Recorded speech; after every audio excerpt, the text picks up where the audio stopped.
But in quick review, our community was pretty much devastated for a number of different reasons. And one of them is definitely back to after World War II with basically the creation of suburbs, our communities literally got de-invested.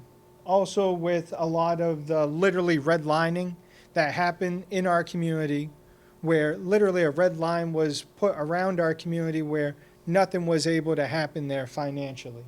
And it really created a significant issue where the results of all of that was 1,300 vacant parcels.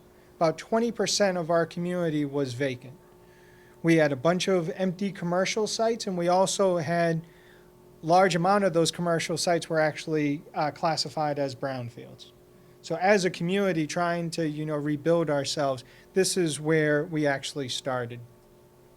Our community is actually less than 2 miles away from the heart of the city of Boston, which, as what Shay said, the fear of gentrification actually happening was real because they recently finished gentrification of a community right next to ours. So the fear was that that was just going to come right down our streets.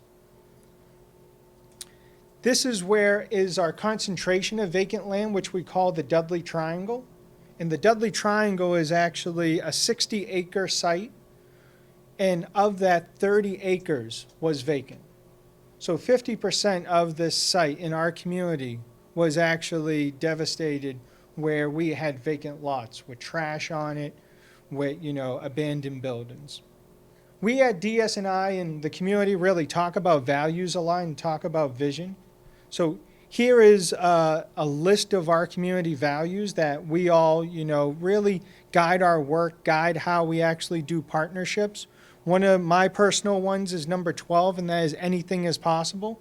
It's actually one of the mantras that we actually live with every day, especially when there's different challenges. We say, well, anything's possible. We can get that done, even under tight time frames with no money.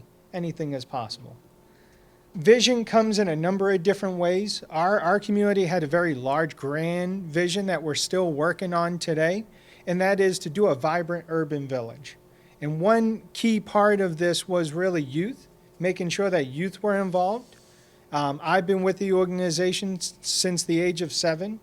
John Barros, who's our current executive director, since the age of 14. So we value youth a lot to make sure that youth can actually be participants, active participants in their community.